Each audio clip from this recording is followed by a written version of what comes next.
Okay, I move on. This question is from user DinaPoli123. It seems more and more clear that the Islamists, such as the Muslim Brotherhood and the NTC in Libya, the rebels in Syria, the Islamists in Pakistan, all are working together with the Zionists. It seems after every overthrow of these Arab regimes, the governments are more open to Western influence and to invite the capitalists into their country. No, I don't think that is entirely correct. The world of Islam is not homogeneous. I have identified one sectarian movement that used to be called the Wahhabis, who are being exploited and used by a Pied Piper. And that Pied Piper plays the tune and they dance to the tune because they are deficient in understanding. They do not understand that they're being taken for a ride. The reason why the Zionists want these so-called Islamic governments in power around Israel is because these so-called Islamic governments can then be manipulated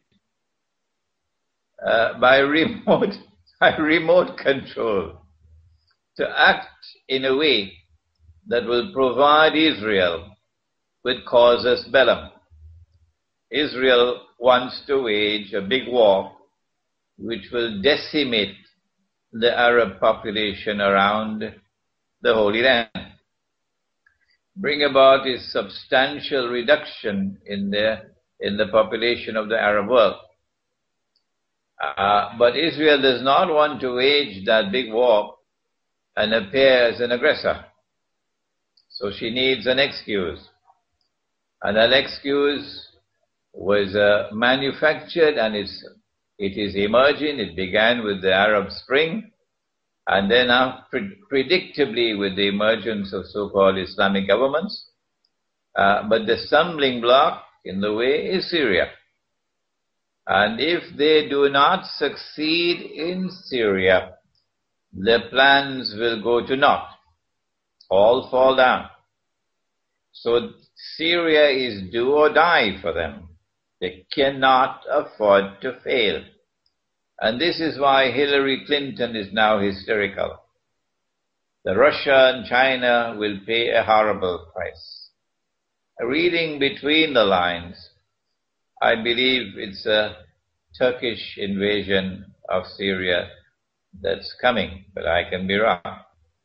And so the bottom line is that the so-called Islamic governments are emerging as part of a plan that will allow Israel to declare that we are now under grave threat, that Islam is rising in the world, and Islam constitutes a menace to Israel and to mankind. And that seems to be the plan at work. But not all Muslims are like that. There are many, many Muslims who detest the Zionists and detest the Anglo-American oppression, its NATO oppression of mankind.